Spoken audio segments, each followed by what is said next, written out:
Sungguh hanya Engkau yang kami andalkan ya Tuhan. Hanya Engkau yang kami percaya. Engkaulah juru selamat kami, Engkaulah penolong kami, Engkaulah pengharapan kami, Engkau segalanya bagi kami. Terima kasih Tuhan Yesus. Engkau mengasihi kami dengan kasih yang sempurna. Engkau rela memberikan nyawamu untuk menebus setiap dosa kami.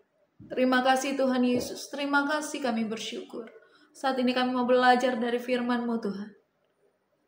Kami perlu firman Tuhan yang terus meneguhkan kami. Sebab itu bersabdalah di dalam nama Yesus. Haleluya. Amin. Shalom Bapak Ibu dan Saudara-saudari, kita berjumpa kembali di dalam perenungan intim dengan Allah. Yang pada kesempatan ini akan membahas mengenai pengampunan tanpa batas. Firman Tuhan yang akan kita pelajari bersama terdapat pada Matius 18 ayatnya yang ke-21 sampai dengan ayatnya yang ke-35. Berikut adalah firman Tuhan di dalam Matius 18 ayatnya yang ke-21 sampai dengan ayatnya yang ke-35.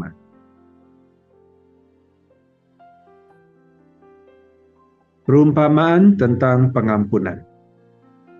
Kemudian datanglah Petrus dan berkata kepada Yesus, "Tuhan, sampai berapa kali aku harus mengampuni saudaraku jika ia berbuat dosa terhadap aku?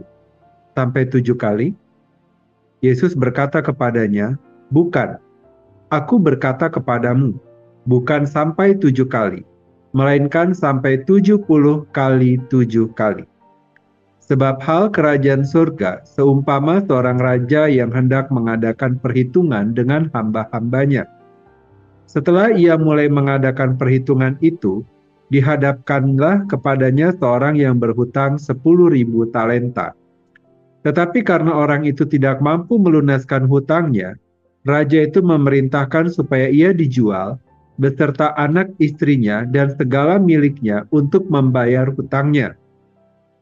Maka sujudlah hamba itu menyembah dia, katanya, 'Sabarlah dahulu, segala hutangku akan kulunaskan.' Lalu tergeraklah hati raja itu oleh belas kasihan akan hamba itu, sehingga ia membebaskannya dan menghapuskan hutangnya. Tetapi ketika hamba itu keluar, ia bertemu dengan seorang hamba lain yang berhutang 100 dinar kepadanya. Ia menangkap dan mencekik kawannya itu, katanya, 'Bayar hutangmu.' Maka sujudlah kawannya itu dan memohon kepadanya, 'Sabarlah dahulu, hutangku itu akan kulunaskan.' Tetapi ia menolak dan menyerahkan kawannya itu ke dalam penjara sampai dilunaskannya hutangnya. Melihat itu, kawan-kawannya yang lain sangat sedih, lalu menyampaikan segala yang terjadi kepada tuan mereka. Raja itu menyuruh memanggil orang itu dan berkata kepadanya, 'Hai hamba yang jahat, seluruh hutangmu telah kuhapuskan karena engkau memohonkannya kepadaku. Bukankah engkau pun harus mengasihani kawanmu seperti aku telah mengasihani engkau?' Maka marahlah tuannya itu dan menyerahkannya kepada algojo-algojo sampai ia melunaskan seluruh hutangnya. Maka Bapakku yang di surga akan berbuat demikian juga terhadap kamu, apabila kamu masing-masing tidak mengampuni saudaramu dengan segenap hatimu." Demikianlah pembacaan firman Tuhan. Berbahagialah kita yang mendengarnya dan melakukannya dalam kehidupan kita sehari-hari. Bapak, Ibu, dan Saudara-saudari, dalam kehidupan sehari-hari, tidak ada manusia yang kebal terhadap luka.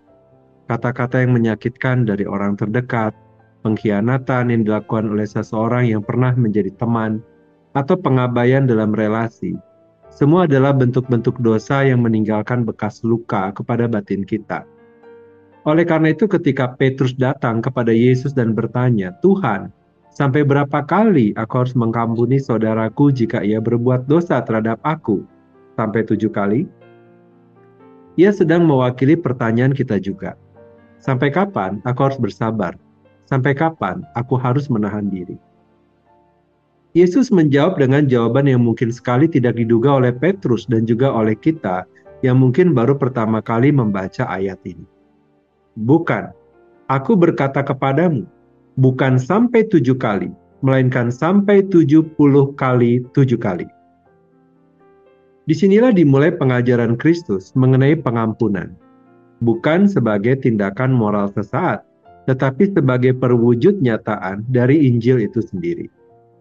Mengapa 70 kali 7?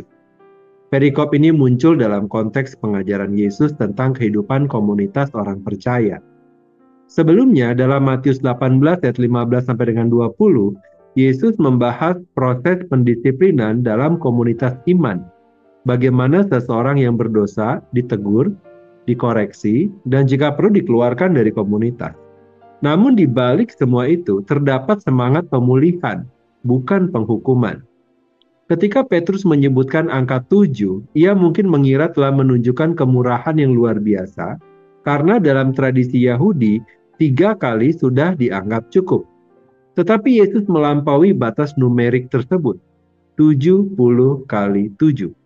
Ini bukan mengenai hitungan matematika, melainkan mengenai sikap hati.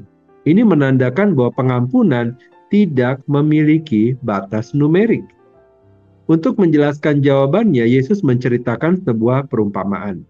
Seorang raja ingin mengadakan perhitungan dengan hamba-hambanya. Salah satu dari mereka berhutang 10.000 talenta, dan ini adalah jumlah yang sangat luar biasa. Dalam ukuran zaman itu, 1 talenta sama dengan sekitar 6.000 dinar. Dan 1 dinar adalah upah 1 hari kerja. Maka 10.000 talenta sama dengan 60 juta hari kerja. Artinya mustahil hamba itu bisa membayarnya walau bekerja seumur hidupnya. Utang itu adalah gambaran dari utang dosa manusia di hadapan Allah. Bahwa dosa manusia bukan hanya berat, tetapi juga dalam dan mencakup seluruh aspek kehidupan. Tidak ada seorang pun yang mampu membayar utang dosanya kepada Allah. Seperti dalam Roma 3 ayat 23 dikatakan, karena semua orang telah berbuat dosa dan kehilangan kemuliaan Allah. Namun dalam belas kasih sang raja yang dalam perumpamaan ini menggambarkan Allah menghapuskan utang itu seluruhnya. Ini adalah lambang dari justification by grace through faith, pembenaran oleh anugerah melalui iman. Sebagaimana dikatakan di dalam Efesus 2 ayat 8-9 yang mengatakan, sebab karena kasih karunia kamu diselamatkan oleh iman. Itu bukan hasil usahamu, tetapi pemberian Allah. Itu bukan hasil pekerjaanmu. Jangan ada orang yang memegahkan diri. Ironisnya, hamba yang telah menerima pengampunan besar itu segera menjumpai rekan yang berhutang hanya 100 dinar. Kurang dari 0,0002% dari utang yang baru saja dihapuskan. Tetapi dia lalu membentak, mencekik, dan menjebloskan kawannya ke penjara karena utang kecil itu. Ketika sang raja mendengar bahwa hambanya yang telah diampuni itu ternyata tidak menunjukkan belas kasihan, ia menjadi murka dan menyerahkannya kepada algojo-algojo sampai ia melunaskan seluruh utangnya. Tuhan Yesus menutup perumpamaan ini dengan peringatan keras. Maka Bapakku yang di surga akan berbuat demikian juga terhadap kamu, apabila kamu masing-masing tidak mengampuni saudaramu dengan segenap hatimu. Ayat 35. Tuhan Yesus menunjukkan ketegasan dalam kasih dan keadilan. Allah memang panjang sabar, tapi Dia juga adil. Bapak, Ibu, dan saudara-saudari, ketika kita mengampuni, kita meniru Kristus. Kita menyerahkan hak membalas kepada Allah dan memilih untuk mengasihi musuh kita. Roma 12 ayat 19-21. Kita melakukan ini bukan karena orang itu layak, tetapi karena Kristus telah lebih dahulu mengasihi kita ketika kita tidak layak. Tuhan Yesus tidak hanya mengajarkan kita untuk mengampuni sekali, tetapi terus-menerus. Ini memang sulit. Beberapa luka membutuhkan waktu bertahun-tahun untuk sembuh. Maka kita perlu mengampuni berulang kali, bahkan terhadap dosa yang sama. Inilah makna dari 70 kali 7 kali. Pengampunan adalah latihan spiritual yang tidak pernah selesai. Kita harus membedakan antara pengampunan dan rekonsiliasi. Kita dipanggil untuk mengampuni semua orang yang bersalah kepada kita, tetapi rekonsiliasi memerlukan pertobatan dan perubahan dari pihak lain. Maka pengampunan bisa bersifat satu arah, tetapi rekonsiliasi bersifat dua arah. Tuhan Yesus tidak mengatakan bahwa kita harus menoleransi kejahatan atau membiarkan ketidakadilan terus berlangsung. Kita boleh mengejar keadilan melalui jalur hukum, melalui disiplin gereja, atau melalui konfrontasi langsung, selama semuanya dilakukan dalam kasih dan bukan kebencian.